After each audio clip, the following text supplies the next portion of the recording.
what type of marketing are you doing now? Obviously TV. And what made you choose TV? Man, so like I was saying before, I do not like managing people. And so I want to get as lean an operation as I could and find marketing methods that required less people management. And so and there's also a big difference between outbound and inbound marketing. The conversation is just completely different. And so if you're calling someone, you're going to have a certain type of conversation, and you can still get tons of deals through cold marketing. Don't get me wrong. But when they're calling you, they're hot. They want to sell. They're not going to be angry. They're happy to talk to you. And so, we were doing text message marketing, and there's a fair amount of people management in that. You need people to be sending those texts and replying to those texts.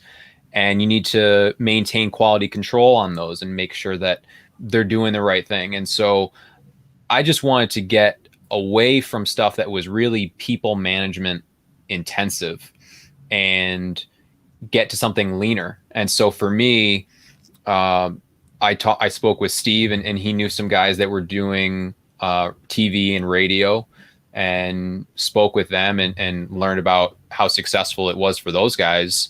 And, like I have done with a lot of things, I just decided to make the leap. I love it.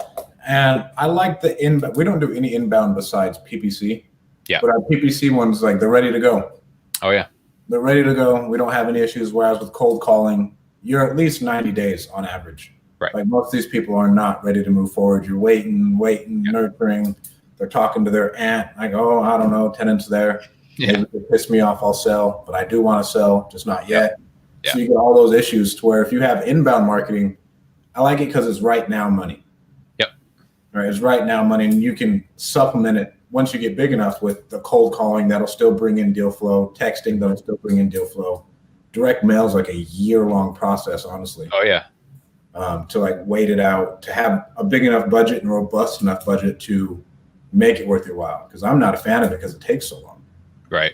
Yeah. So I do direct mail too. And it is definitely a longer game. So you can't, whereas with texting or TV or any social media ads or anything like that, you can measure that on a much shorter scale for your ROI. When you're measuring your ROI for direct mail, you got to look at 6 months to a year, because people will hold on to a letter or a postcard for months before they call. They won't do that with the cold call or a text message or anything else. They'll completely forget about it.